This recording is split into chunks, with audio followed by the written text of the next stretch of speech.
¿Quién soy yo para que el gran rey me acepte así? Me encontró en mi perdición su amor por mí, oh su amor por mí. Libre soy en él, libre en verdad, soy hijo de Dios, si lo soy. Libre soy, Él me rescató, su gracia en mí. Aun siendo yo pecador, Él murió por mí. Él murió por mí. Libre soy en Él, libre en verdad, soy hijo de Dios, si lo soy. En tu casa, Dios, sitio hay para mí, soy hijo de Dios, si lo soy. Escogido, perdonado, yo soy quien dices que soy. Vas conmigo, a mi lado, yo soy quien dices que soy. Escogido, perdonado, yo soy quien dices que soy. Vas conmigo, a mi lado, yo soy quien dices que soy. Sí, yo soy quien dices que soy. Libre soy en él, libre en verdad, soy hijo de Dios, si lo soy. En tu casa, Dios, sitio hay para mí, soy hijo de Dios, si lo soy. En tu casa, Dios, sitio hay para mí, soy hijo de Dios, si lo soy. Este no es solamente un día más, es un día que se aparta para pensarlo mejor.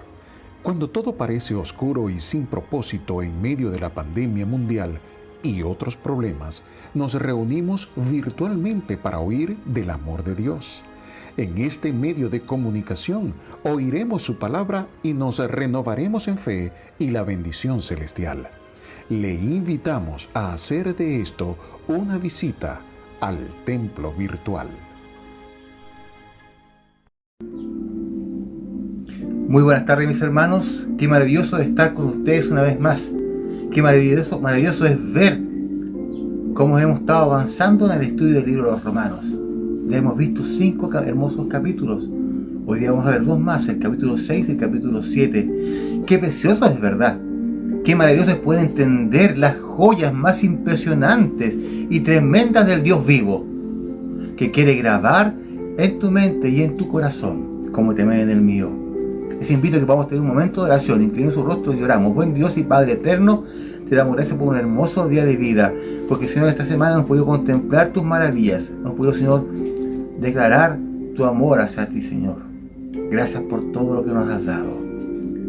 Acompáñanos en este culto. Úsame como un instrumento para poder comunicar lo que tú quieres, primeramente para mi vida, como también para mis hermanos. Gracias por todo. La honra sea para ti, en el nombre de Jesús. Amén. Les invito a que tengan sus Biblias a mano en los capítulos 6 y 7 de Romanos. Esta sociedad, como bien sabes, como se escucha en los medios, quiere imponer las emociones, quiere imponer sus propias formas de vida. Hasta inclusive maquillar lo piadoso y buscar a Dios a su forma. Y nos quieren hacer pensar que todos los caminos nos llevan a Dios. Pero eso es absolutamente una mentira, una falsedad. Y tenemos que decirlo con todas sus letras. Es una artimaña más de Satanás. Solo hay un camino que nos lleva al cielo, un camino que nos lleva al Padre. Hay un solo nombre que a través del cual podemos llegar a ser salvos: Jesucristo. A Él sea la honra y a Él sea la gloria. Hoy, en este emocionante día, quiero presentarles de este capítulo 6. Hay una identificación maravillosa. Una identificación que va a estremecer nuestra mente y nuestro corazón. Qué raro, dice, el hermano Alejandro no habla así. Pero es que este es un capítulo realmente hermoso, realmente bello. Hemos concluido el capítulo 5 hablando de una palabra hermosísima, maravillosa, que Dios hizo para ti, para mí y para todo aquel que en Él quiera recibirlo, en todo aquel que en Él cree. Y esa es la gracia. Esa gracia que se sobreabundó por el pecado. ¿Habré pecado?, dice la Biblia, pero sobreabundó la gracia de Dios. Entonces, de esa forma terminamos el capítulo 5 con esta hermosa palabra: la gracia abunda. Pero ese concepto de gracia a veces para muchos se vuelve desgracia y no gracia. Repito, por eso, pero ese concepto de gracia a veces para muchos se vuelve desgracia y no gracia. Porque se dice por ahí que no importa cómo vivas, la idea es que la gracia es la gracia. No importa lo que tú hagas, siempre va a estar la gracia que te va a justificar y que te va a perdonar de todo. Y el apóstol Pablo empieza este capítulo 6 tratando esto, y es muy ilustrativo.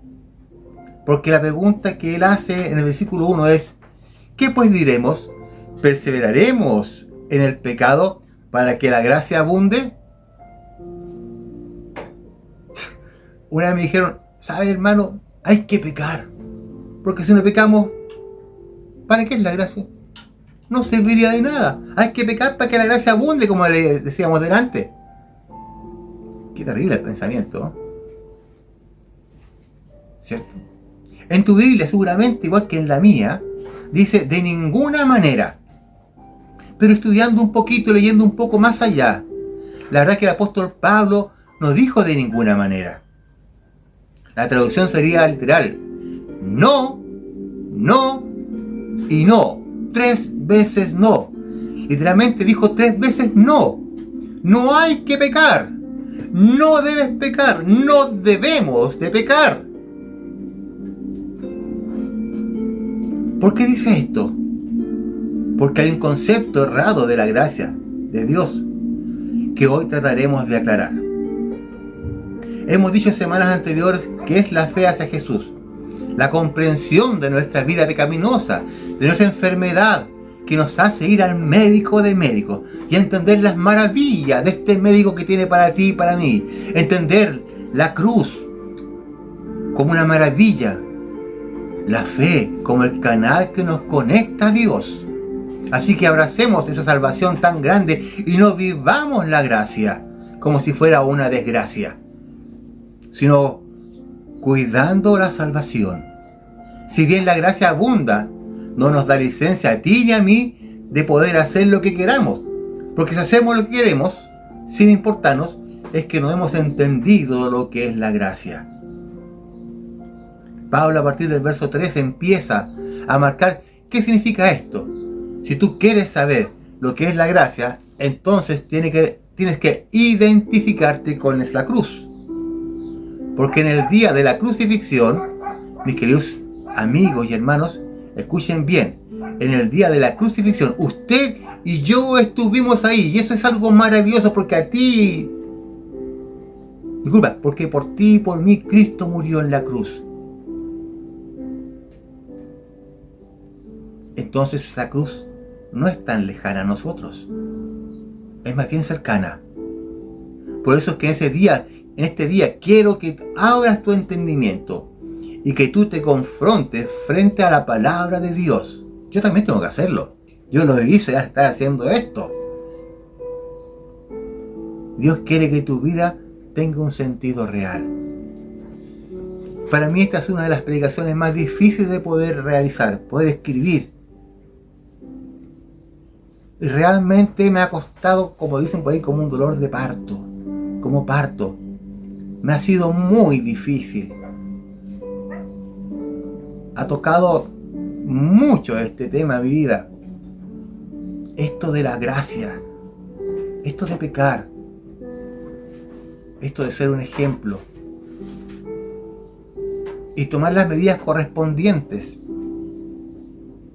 Cuando uno se compara con Jesucristo, uno ve lo insignificante que es y lo poco y nada que uno ha sufrido. Y les vuelvo a decir, el tema de hoy día es súper importante, que podemos comprender realmente qué es la gracia. Usted sabe qué significa gracia. No hace falta que lo pueda definir. Todos sabemos, todos la estamos viviendo diariamente. En el verso 3 dice, no sabéis, o sea, está apelando al entendimiento. En el verso 6, sabiendo esto, sigue apelando al entendimiento.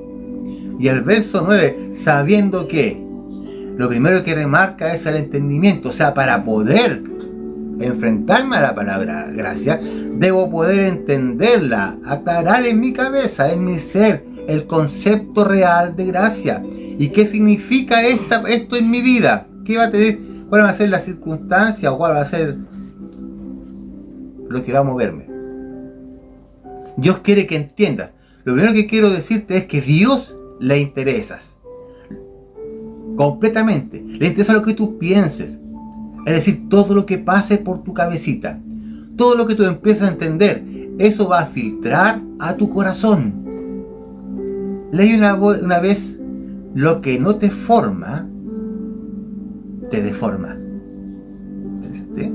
Lo que no te forma, te deforma. Y la gracia de Dios me forma. Y el pecado, que es lo contrario, la muerte, te deforma, te aleja. La gracia me acerca a Dios. Y es verdad, el entendimiento es muy importante por eso, y si no logramos entender esto de la gracia, estaremos perdidos, sumidos en nuestros delitos y pecados, sin entender que por medio de la gracia, Dios, sabiendo nuestra condición, nos perdonó, no por nuestras propias obras, sino porque nos ve en la cruz, con y en Cristo. Este entendimiento es clave en la Biblia. Dios te ve a través de Cristo crucificado. No te mira a ti directamente porque estás lleno de inmundicia. Sí, Dios nos limpió. Jesucristo nos limpió de todo mal. Pero seguimos pecando. Y Dios en su gran amor dice, no te voy a ver directo, Alejandro. Te voy a ver a través de mi Hijo. A través de Jesús. Y a través de Él me ve limpio. Y a través de Él vio que yo morí en la cruz porque Cristo murió por mí. Dios quiere cambiar nuestro modo de pensar. Y obviamente si cambia nuestro modo de pensar, vamos a actuar distinto. El entendimiento es muy importante. El profeta Oseas le dijo, mi pueblo por falta de entendimiento pereció. La ignorancia destruye. La ignorancia te aparta de Dios. La ignorancia te va a llevar a la perdición. Debes poder comprender ahora ya el concepto de gracia. ¿Qué es esto? Debes entenderlo, interiorizarlo en ti.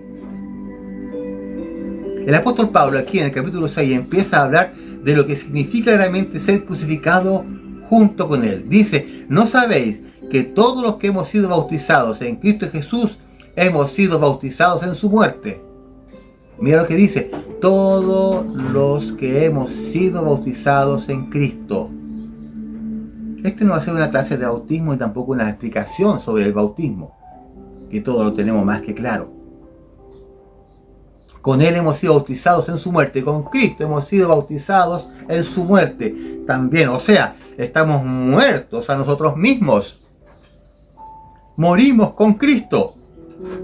Mi querido hermano o amigo que me escucha, imagínate que hay un muerto acá delante tuyo. Si lo mueves, lo empujas, ¿tú crees que él va a reaccionar? ¿Se va a mover? ¿Se va a levantar? O si le ponemos un bailarín acá para que baile lo que sea, ¿tú crees que se levante y se ponga a bailar si está muerto? Y si le ponemos una música maravillosa, un clásico como me gusta a mí, de Tchaikovsky, Bach, Beethoven, ¿se va a levantar? O si leemos la Biblia, ¿él se va a levantar? No, no, porque está muerto. Acá dice, no saben que todos los que hemos sido bautizados en Cristo Jesús, hemos sido bautizados en su muerte, porque somos sepultados juntamente con Él para muerte por el bautismo, a fin de que como Cristo resucitó de los muertos por la gloria del Padre, así también nosotros andemos en vida nueva. Mis queridos hermanos, hay una realidad gigante.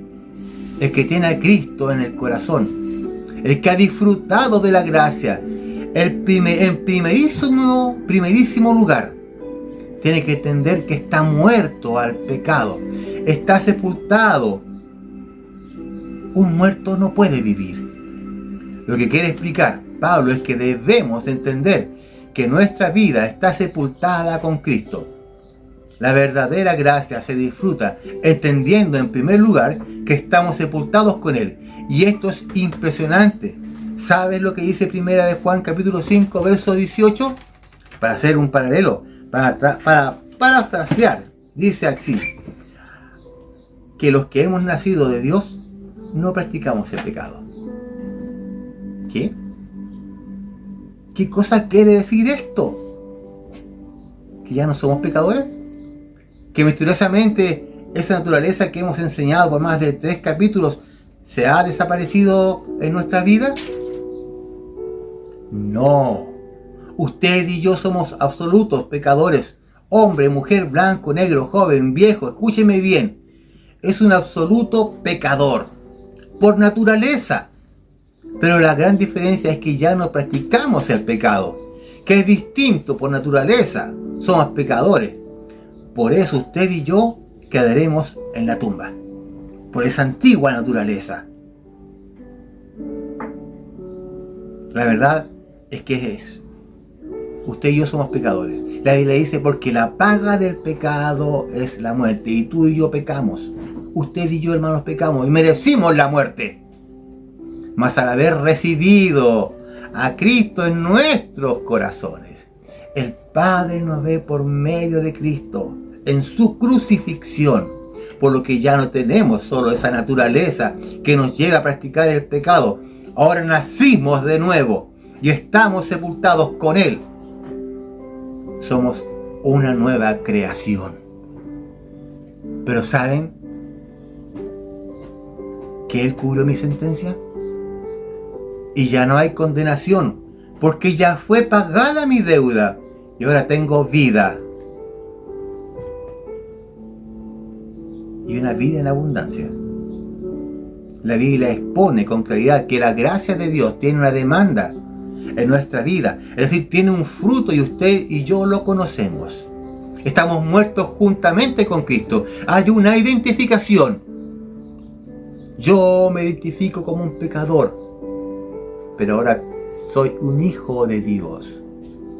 Mi naturaleza antigua, la naturaleza humana, la que viene a través de Adán, sigue vigente en mi vida. Pero nací de nuevo.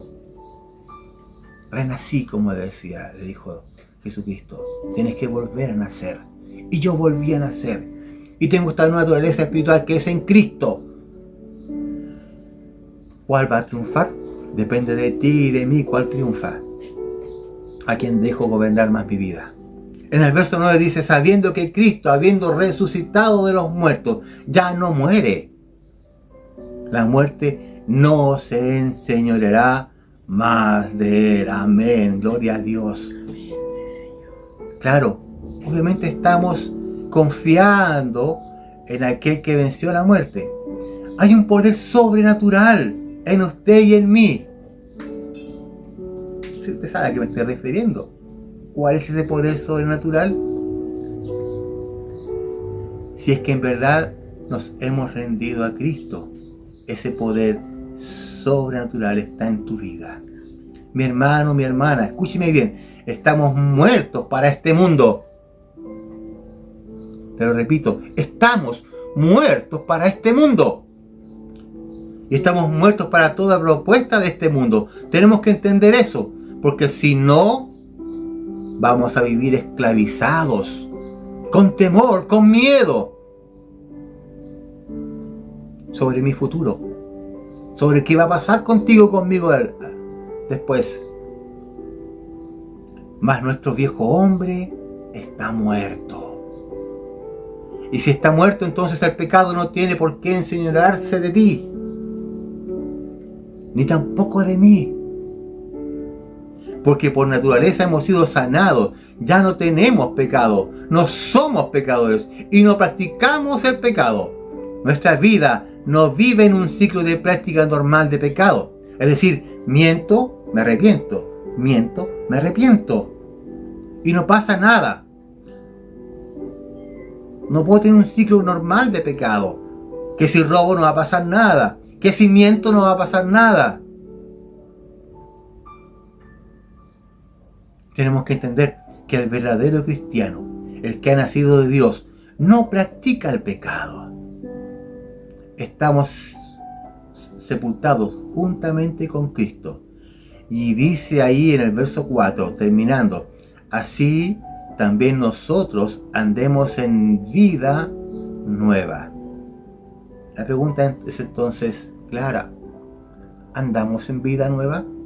¿O seguimos andando esta vida vieja que nos esclaviza en el pecado? Respóndete para ti, en tu interior. No me digas fuerte, que no escuche quien está a tu lado. Responde a ti y al Señor. Obviamente es una conclusión lógica. Hay que entenderlo, mi amigo, mi hermano. Es vital esto para ti, es vital para mí. Si no, vamos a seguir en un cristianismo religioso. Y créame que los religiosos en las iglesias abundan. Este cristianismo obsoleto, religioso. ¿Saben qué? Mejor disfrutemos de la gracia. Tenemos un poder sobrenatural. Tenemos el Espíritu Santo. En segundo lugar, no solamente el entendimiento para esta identificación de ser crucificado junto con Cristo. No te olvides, tú y yo estuvimos ese día con Él en la cruz. Repito, tú hermano, discúlpeme la que la apunte, usted y yo, hermano, estuvimos ese día tan terrible en la cruz. No solamente es el entendimiento, sino también la expresión. Y esto a mí me encanta. Lo hemos enseñado. Lo hemos compartido más de una vez. Mira el verso 6 conmigo. Sabiendo esto, que nuestro viejo hombre fue crucificado juntamente con Él, para que el cuerpo del pecado sea destruido, a fin de que nos sirvamos más al pecado. Nuestro viejo hombre fue sepultado, fue clavado en la cruz, ahí está. Y el cuerpo del pecado fue destruido, para que no seamos más esclavos de él. Acá no solamente viene el entendimiento, sino la expresión de entenderlo. Aquí lo ponemos a manera práctica. Pero déjame aclararte ese pasaje, porque la frase que dice se ha destruido, la podemos traducir como pierde su poder. A fin de que el pecado, diríamos entonces, pierda su poder sobre ti. Es Es decir, ya no me va a mandar. Ya no seré más su esclavo. Tengo un nuevo amo. Tengo un nuevo Señor. Tengo un nuevo poder. Amén. ¿Lo logras entender? ¿Cómo es la gracia entonces? El día de la cruz. Ese día instantáneamente todos nuestros pecados fueron pagados, fueron cancelados. Y esto tenemos que entenderlo muy bien. Todos. No faltó nada. A Jesús no le faltó nada, ni un ápice de tu vida. Él sabía lo que íbamos a hacer. Y hasta por eso que tenemos escondido probablemente quizás en nuestro corazón, en nuestra vida. Él también lo borró. Él también murió por aquello, para cancelar toda esclavitud del pecado. Amén. Entiéndeme. Entiéndame, hermano. O tú que me escuchas. No hay cosa que no hayamos hecho que Dios no sea capaz de perdonar y borrar. Su amor es inmenso. Y ese amor es para ti. Es para mí. Para tus hijos. Para todo el mundo. Para todo aquel que quiera recibirlo. La cruz fue completa. No faltó nada en la cruz. Ni tampoco de mi futuro. Gloria a Dios. Gloria a Dios porque Él lo hizo todo perfecto y absoluto.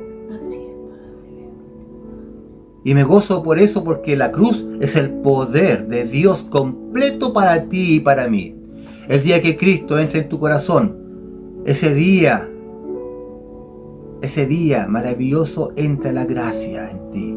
Ese poder de lavar que entra en el corazón del hombre para limpiarlo para siempre. El día que tú, por la fe, acudes a Él y le dices que ya no puedes más y te rindes a Él, a Cristo, entra en tu corazón, en el corazón del ser humano. En ese instante Él perdona. ¿Y qué hace con el pecado que mora en ti y en mí? Lo borra, no lo lava, Él lo borra. Y no los considera nunca. No existieron más. Y ya no lo contará en tu vida. Ahora, ¿y qué pasa con el poder del pecado en nuestra vida? Es decir, la naturaleza del viejo hombre, este no se va. Este viejo hombre no se va. Por favor, escúchenme bien, porque esto vamos a ir, porque con eso vamos a ir a la tumba. La naturaleza está ahí. Por este viejo hombre envejecemos. Por este viejo hombre vamos a morir. Porque tiene repercusiones en nuestra vida. La naturaleza está ahí, pero el poder de Dios hace que venga tu nueva vida y aplaste y pierda su poder el pecado de tu vida. Les invito a que despertemos, que dejemos de vivir un cristianismo nominal, que no sirve para nada, sino vivamos un cristianismo real, donde hay un poder sobrenatural. Hemos hablado en capítulos anteriores que en medio del sufrimiento, las lágrimas, de la tribulación, en medio de no saber qué hacer, hay un poder, una paz, un gozo, una alegría inmensa. Eso no es un cuento, esto es real, porque cuando viene Cristo al corazón, aplasta por completo el poder del pecado. Y el pecado no se va a incinerar más de ti ni de mí. Tenemos vidas ocultas. Tenemos pecados que nos están sobrepasando. ¿No será que nos estamos dejando por el viejo hombre gobernar? No dejemos que este le gane a nuestro nuevo poder. Por favor, despertemos a esta realidad. Esta es la expresión del poder.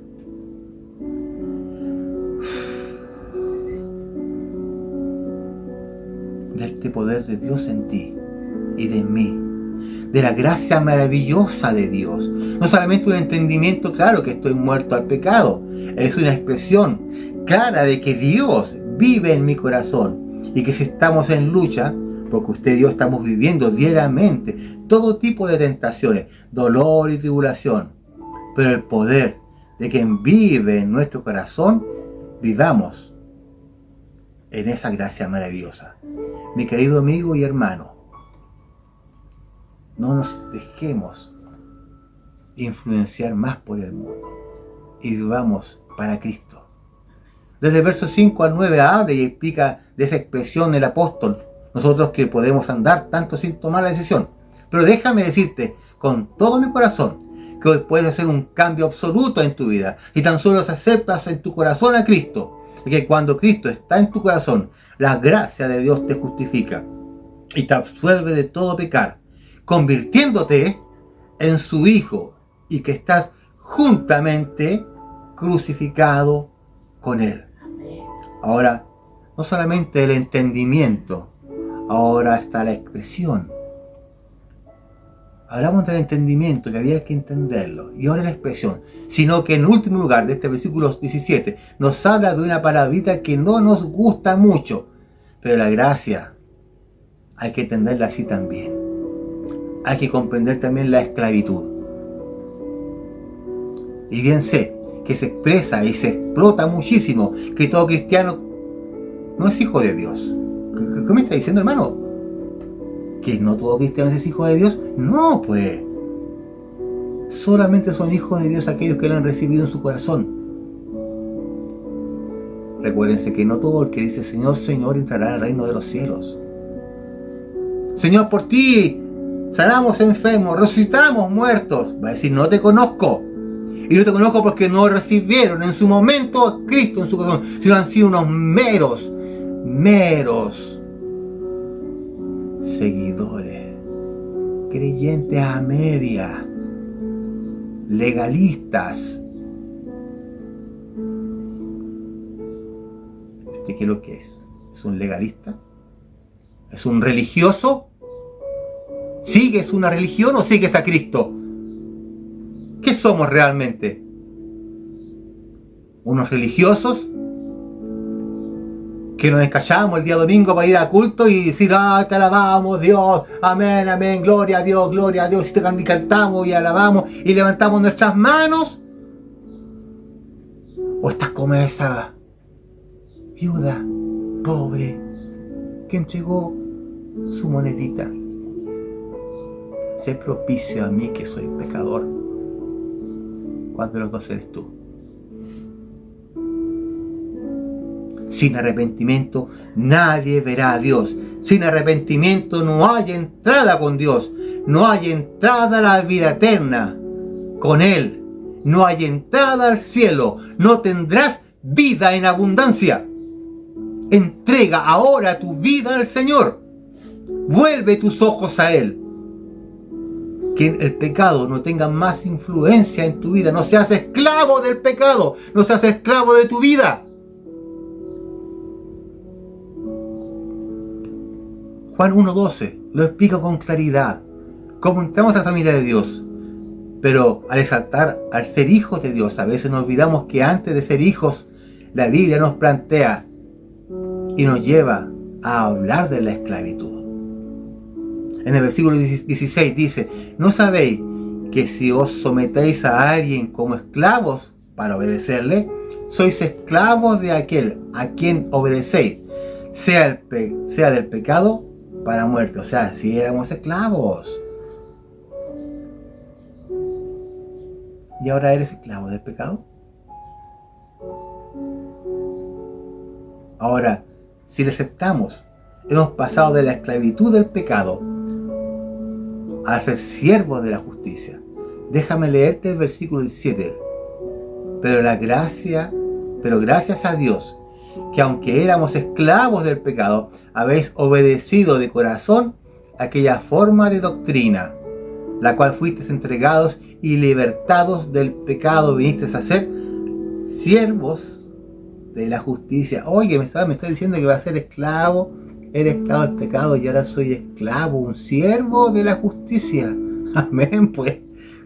Quiero ser un siervo de la justicia, quiero ser un esclavo de la justicia, porque esa justicia es Dios. Pero ¿sabes qué? Qué mejor esclavitud que mi amo sea el Señor, que sea Dios mismo. O sea, hemos pasado de la esclavitud del pecado, de la esclavitud de eso que pensamos que éramos libres, porque tú y yo pensamos que éramos libres del pecado y vivíamos que probablemente una vida licenciosa. Nosotros decíamos, bueno, yo hago lo que quiero, vivo como quiero, soy libre. Y la verdad es que lo que estábamos demostrando era que estábamos absolutamente esclavos de nuestras circunstancias y de nuestros vicios. Vivimos esclavos de diferentes síntomas: pornografía, mentira, robos, codicia y tantas otras cosas. Y pensamos que somos libres, pero en realidad somos esclavos. Pero esa esclavitud, cuando conocemos a Jesucristo, desaparece en un instante. Pasamos ahora a la esclavitud de la justicia. Quizás no me entiendes el concepto de esclavitud de justicia. ¿Tienes un amo nuevo? ¿Tú entregaste tu vida al Señor? Si tú tienes un nuevo amo, ya no te perteneces a ti. Le perteneces a alguien. Y cuando tú le perteneces a alguien, vas a ser su siervo. ¿Y qué es un siervo? ¿Qué es un siervo? Un esclavo. Y yo soy un esclavo de Dios. ¿Y tú? Amén.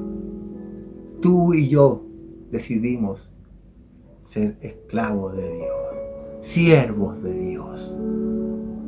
Estamos para servirle. ¿No es eso lo que queremos? ¿No queremos servir al Señor? ¿No queremos ser sus siervos? Ahí está la respuesta. Concepto difícil de entender. Quizás no lo habías escuchado. La gracia tiene mandatos. La gracia tiene principios. La gracia tiene sendas. No es así nomás. La Biblia propone que somos primero de Cristo. Es decir, Cristo es mi dueño y mi Señor. Cristo es mi dueño. Cristo es mi Señor. Y por supuesto es mi Salvador. Y por lo tanto disfruto de la gracia perdonadora. Disfruto de ese perdón absoluto del pecado. Y por supuesto que puedo gozar los privilegios que implica ser su hijo. De eso nos habló el capítulo 6. De esta gracia maravillosa que nos saca de la esclavitud del pecado y nos convierte ahora en hijos de Dios. Tienes que entenderla, comprenderla y salir de esa esclavitud. En el capítulo 7 veremos que hemos sido libertados de la ley. Otro concepto más. Hemos sido librados de la ley. Vamos a ubicarnos dentro del contexto de Romanos, ya que Romanos ha demostrado por el Espíritu Santo, inspirando a Pablo, ha sido demostrado que nadie, absolutamente nadie, es libre de pecado delante de los ojos de Dios. Y vemos a las personas que pecan de manera escandalosa y de una manera abierta y se envanecen en su razonamiento. Ni tampoco los moralistas que dicen: yo no le he hecho nada malo a nadie. Yo no le hago mal a nadie. Es más, doy limosnas, ofrendas, dono parte de lo que tengo para ellos. Y juzgan más bien a otros. Ni los religiosos, ni los judíos que tenían sus propias leyes y ritos eran así. Que ha demostrado por Romanos que todo delante de ellos está en la misma condición y necesitan la justicia de Dios, que se explica desde el capítulo 3 hasta el capítulo 5 y que termina con esta frase: donde abundó el pecado, sobreabundó la gracia. A más pequemos, más Dios nos va a perdonar, más Dios está dispuesto a otorgarle su perdón, más a otorgarnos de su gracia. La gracia de Dios es ilimitada. Es por eso que ahora Pablo, inspirado por el Espíritu, nos explica que esto es es esto de que sobreabundó la gracia? ¿Qué es esto de que sobreabundó la gracia? Nos explica Pablo. ¿Quiere decir que pequemos? De ninguna manera, porque estamos muertos al pecado. Lo vimos en el capítulo anterior. Pero, ¿qué es esto de que la ley solamente sirve para el conocimiento del pecado? Quiere decir que la ley no tiene otra utilidad, sino demostrarte cuáles son tus errores, demostrar que tú has pecado. Vamos al versículo 1, dice: ¿acaso ignoráis, hermanos, del capítulo 7? Pues hablo con los que conocen la ley, que la ley se enseñoreará del hombre, entre tanto que éste vive, porque la mujer casada está sujeta por la ley al marido, mientras éste vive. Pero si el marido muere, ella queda libre de la ley del marido. Así que si en vida del marido se uniera a otro varón, será llamada adúltera. Pero si se uniere a otro marido, no será adúltera. Nosotros hemos sido liberados de la ley. Ahora, ¿cómo es que hemos sido liberados de la ley? Pablo, para explicarnos, usa esta ilustración del matrimonio. Así como un matrimonio no está unido a tu esposa, tu esposo, y es solamente él y para nadie más cuando él muere, cuando él fallece, es que tú tienes libertad para casarte con otro. Te repito, mientras vivan, están unidos por siempre, salvo que uno de los dos muera. En el versículo 4 dice: así también vosotros, hermanos míos, habéis muertos a la ley mediante el cuerpo de Cristo, para que seáis de otro, del que resucitó de los muertos, a fin de que llevemos fruto para Dios. O sea, ya no estamos al servicio, ya no estamos bajo, y ya no tenemos que depender de un sistema de reglas o de normas o de la ley, porque hemos sido liberados, ya que nosotros hemos muerto a la ley mediante el cuerpo de Cristo, cuando Él murió. Y así Jesucristo nos liberó de la ley. Cuando Cristo murió, nos liberó de la ley. ¿Para qué? ¿Con qué propósito hizo esto? Para que llevemos frutos para Dios. Esto es sorprendente, porque no solamente hemos muerto al pecado como justos en el capítulo anterior, sino que incluso también muertos a la ley y al pecado, y ya no nos debe atraer el pecado. El pecado pierde su fuerza, ya que Cristo ahora mora en nuestras vidas. Ahora tenemos que velar, no dejar que actúe en nuestra vida, no dejar que el pecado ahora more en nosotros, que actúe constantemente en nuestra vida. Es por eso que tenemos que cuidarnos y dejar que el Espíritu Santo de Dios actúe en nuestra vida y que tome el control absoluto de ella. De esa forma vamos a poder vencer día a día el pecado, esta vieja naturaleza que nos atormenta constantemente. La motivación de cumplir la ley, solamente por la ley, es nuestra principal motivación. Hay que cumplir la ley. Sí, cumplámosla. Pero ahora ya no somos de la ley. Ahora somos de Cristo. Uno actúa de la ley por miedo. Cuando hablamos de los diezmos, ¿estamos dando el diezmo por miedo a que le robé a Dios si no lo doy? ¿Porque está en la ley? ¿O doy el diezmo porque amo a Dios? ¿Cuál es el concepto ahí? ¿Le robaste? Dice la ley. ¿No mejor que lo des porque tú amas a Dios? Creo que es mejor dar las cosas como siente mi corazón. Darlas por amor y no por miedo a no cumplir una ley. Y se da en todo ámbito de cosas. No sabes tener diezmo en el matrimonio, en los hijos, en el trabajo. En mi trabajo para Dios, ¿trabajo a Dios por amor o trabajo a Dios por miedo? Quiero que me entienda bien, hermano. No estoy en contra de las cosas que acabo de nombrar, pero tenemos que estar seguros que lo que estamos haciendo, incluso si tú haces clase, predicas o hablas a otros, no lo haces por miedo, porque lo dice la Biblia. sino lo haces por amor. El amor debe estar sobre todo. Pero, ¿para qué hemos sido liberados de la ley? Acá hay un nuevo propósito para nosotros. Y es que para que llevemos frutos para Dios. No debemos vivir como ocurre muchas veces.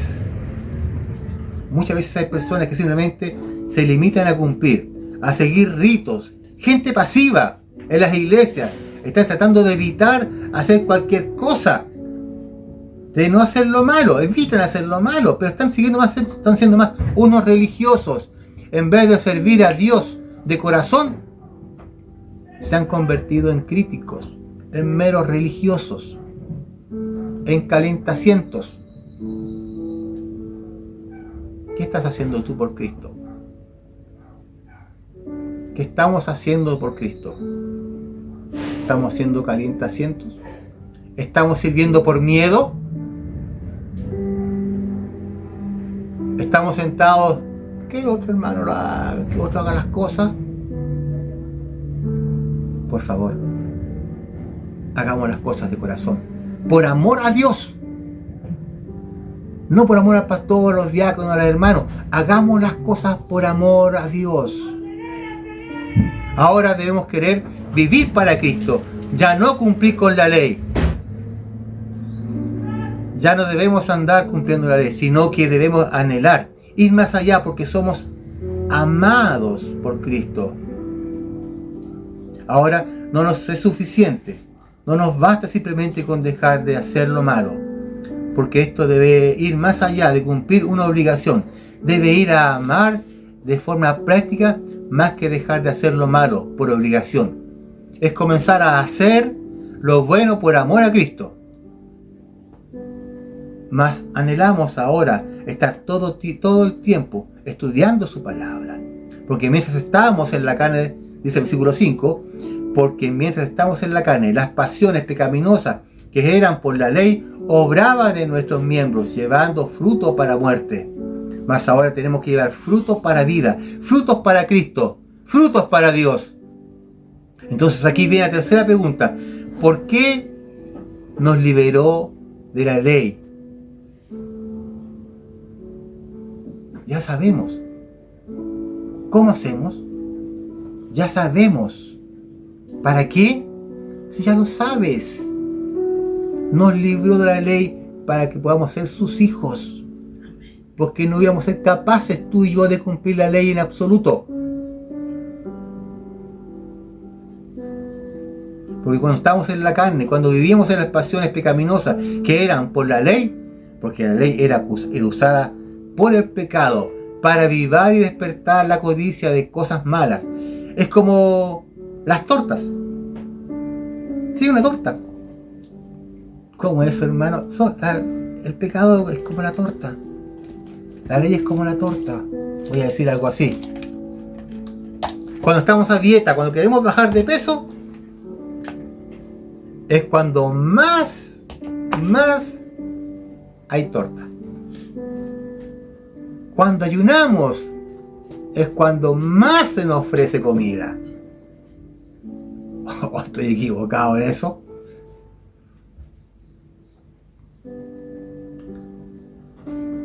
Toda la religiosidad externa, cualquier moral externa o sistema de ritos, de normas, puede disfrazar por fuera, pero por dentro hay una represa incontenible que nos tienen poder para cambiar. Ahora estamos bajo el régimen nuevo del Espíritu y no bajo el régimen viejo de la letra. Estamos ahora bajo un nuevo dominio, el dominio de la gracia. Ahora quiero que me dejen explicarle. No estoy diciendo que la ley es mala. La ley no es mala, pero a veces puede ser mal usada. Ya lo expliqué ya. El verso 7. ¿Qué pues diremos? ¿La ley es pecado? En ninguna manera. Absolutamente. No está. Absolutamente no. Esta expresión de Pablo se ha vuelto ya conocida por nosotros. Pero yo no conocí el pecado, sino por la ley, porque tampoco conociera la codicia, si la ley no dijera, no codiciarás. O sea, la ley me muestra el pecado. No es mala entonces la ley, porque la ley me muestra el pecado, porque la ley me muestra las cosas que no debo hacer. Esto nos hace recordar el criterio bíblico. Más bien nosotros podemos entender que la ley es perfecta, es fiel, que convierte el alma. Eso lo podemos ver en el Salmo 19. Es fiel, hace sabio a los sencillos. La ley los hace sabios. Son rectos sus juicios, alegran nuestro corazón, alumbran nuestros ojos, son verdad, todos justos, son deseables más que el oro y más que mucho oro afinado. Son dulces más que la miel, la que destila del panal. No nos debemos unir en yugo desigual con los incrédulos. No debemos caer en la murmuración. No debemos caer una vez más bajo las garras del maligno. No dejemos que nuestro antiguo hombre nos esté gobernando. Pero hay un problema en el versículo 8. Mas el pecado, tomando ocasión por el mandamiento, produjo en mí toda codicia, porque sin la ley el pecado está muerto. Y el problema es este, que el pecado se aprovecha de la ley, toma ocasión por el mandamiento. Ejemplo, si en un momento tenemos un cartel que dice, por aquí no podemos entrar, la ley lo que hace es decir, mira que hay un cartel que te está prohibiendo entrar. Como la tentación, entonces el pecado se aprovecha de la ley. Entonces tenemos exacerbación de esta prohibición. O sea, está el cartel que dice no entrar. La ley te dice no debes entrar por ahí. El pecado dice no debes entrar, pero ¿por qué no puedes entrar? Entra nomás. Entra. El verso 9 continúa diciendo, yo sin la ley viví en un tiempo, pero venido el mandamiento, el pecado revivió y yo morí. Y el problema es que después de la ley, que la ley no es usada por el pecado. Y qué bueno que la ley no sea usada por el pecado después. Por el pecado, para aumentar la tentación. Condena el pecado. Y de esta manera la ley entonces no tiene el poder para hacernos renunciar. ¿Renunciar a qué? Al pecado. La ley condena el pecado porque yo sin ley viví en algún tiempo. Porque el pecador es escandaloso. Porque peca deliberadamente y se envanece en sus razonamientos. Y se convence de que es sabio, de que no hay Dios y que por lo tanto él puede subsistir por sí mismo. Que él es Dios. Y que por lo tanto cambia lo verdadero por la mentira. Y no se siente que está haciendo. Y no siente que está haciendo el mal. Y que cada día se está perdiendo más y más. Que está yendo en contra de una ley. Y de que de alguna manera él vive sin ley. No se está percatando. Ya es algo normal en él. Incluso el moralista empieza a juzgar a otros. Se convence de que él es bueno y que entonces también vive sin ley. Incluso el religioso, como el judío que se convence de que él cumple la ley y que tiene derecho por sobre la vida de Dios. Y así termina viviendo sin ley. Pero el Espíritu Santo convence de pecado. Sin ley vivimos antes, pero venido el Espíritu Santo, este nos convence del pecado. Nos dice, Alejandro, estás mal. Alejandro, ante los ojos de Dios tú eres un pecaminoso, eres un pecador. Tienes que arrepentirte. Entonces, como conversos no creíamos buenos. Hasta cierto punto habíamos adormecido a nuestra conciencia. Estaba cauterizada. No las habíamos cauterizado. Habíamos callado las voces internas. Y aunque vivíamos en pecado, lo justificamos hasta que viene el Espíritu Santo. y nos convence del pecado y nos abre los ojos, y nuestra conciencia cauterizada comienza a abrir nuestros ojos y nuestros razonamientos quedan sin argumento, y nos ve a nuestro corazón que está entenebrecido. Nos hace darnos cuenta que hemos cambiado conscientemente la verdad de Dios por la mentira, y que nos hemos hecho necios. Intencionalmente éramos antes como un leproso, porque un leproso, si acerca su mano al fuego, no se quema. Hay que decirle: ¿sabes que te estás quemando? El Espíritu Santo te dice lo mismo: ¿sabes? Te estás yendo al infierno, te estás perdiendo. Déjalo que Él hable a tu corazón, que Él hable a tu mente, y te vas a dar cuenta, y nos vamos a dar cuenta cuán malos hemos sido. Ya no dependemos de las leyes, de las normas. Las leyes nos van a decir que está mal, pero es el Espíritu Santo lo único que nos va a ayudar a pensar. Lo único que nos va a decir: ¿sabes qué? Estás hundido en tus delitos y pecados y vas directo a estar separado una eternidad de Dios. Y tienes que arrepentirte y entregar tu vida a Él. La última parte de este mensaje es decir que ahora somos libres para ser santos. El Espíritu Santo nos hace libres. Mira lo que dice el versículo 14: porque sabemos que la ley es espiritual, mas ya soy carnal, vendido al pecado, porque lo que hago no lo entiendo, pues no hago lo que quiero, sino lo que aborrezco, eso hago. Y si lo que no quiero, esto hago, apruebo que la ley es buena. De manera que ya no soy yo quien hace aquello, sino el pecado que mora en mí. Y yo sé que en mí, esto es, en mi carne, no mora el bien, porque el querer el bien está en mí, pero no el hacerlo. Porque no hago el bien que quiero, sino el mal que no quiero, eso hago.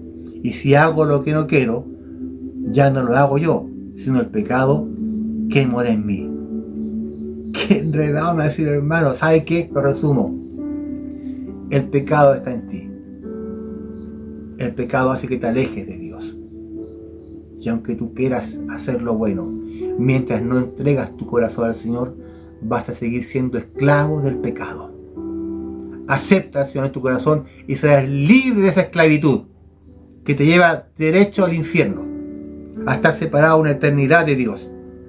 Entonces hay que primero reconocer nuestra pecaminosidad, pues aquí se ve que un creyente, un verdadero creyente que obedece a Cristo, debe aborrecer el pecado, que se deleita en la ley de Dios. En 1 Juan dice así: pero ¿para qué? ¿Para qué? Para que necesitamos reconocer nuestra pecaminosidad,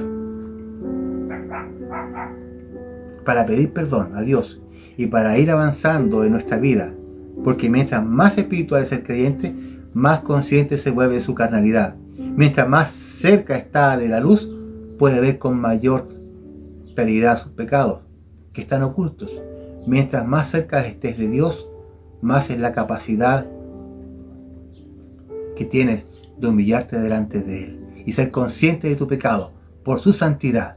Es por eso que alguien que realmente es un espiritual no es aquel que no acepta las críticas, que no puede hablar mal de Él, que no le puede mostrar sus errores. Al contrario, mientras una persona está más cerca de Dios, es una persona que reconoce realmente su condición y va a tener la capacidad de reconocer y pedir perdón y enmendar su camino. Isaías dice: ay de mí que soy muerto, porque siendo hombre inmundo de labios y habitando en medio del pueblo que dije labios inmundos, han visto mis ojos al Rey, Jehová de los ejércitos. La gloria de Dios no nos puede dejar igual.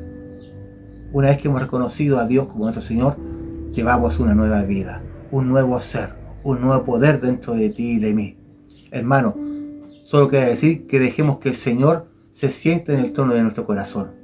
Ya no vivamos las reglas de este mundo, vivamos conforme al propósito que tiene Dios para nuestras vidas.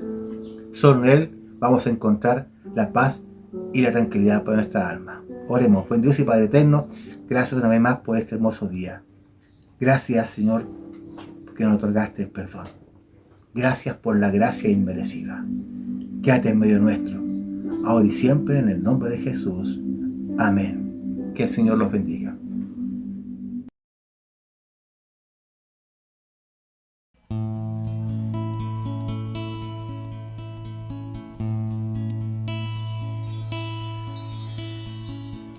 Pertenezco a ti, Señor Jesús,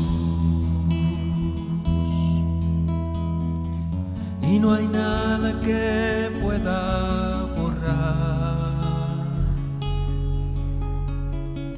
ese amor que un día tú pusiste dentro de mí y que ahora quiero recordar. Mi vaso cae ante ti, derramado a tus pies, Señor,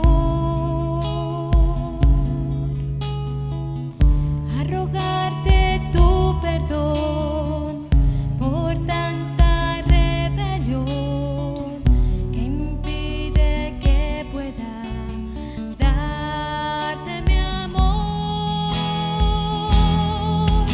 Alcanza, oh Dios, mi corazón,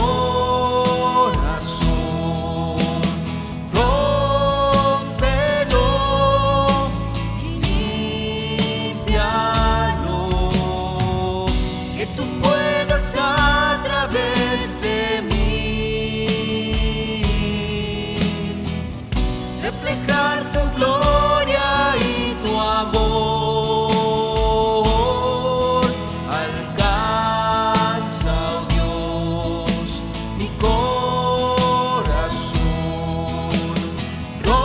rómpelo y límpialo, que tú puedas a través de mí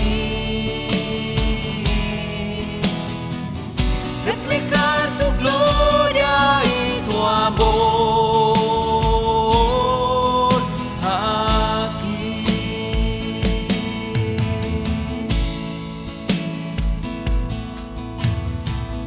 Pertenezco a ti, Señor Jesús, y no hay nada que pueda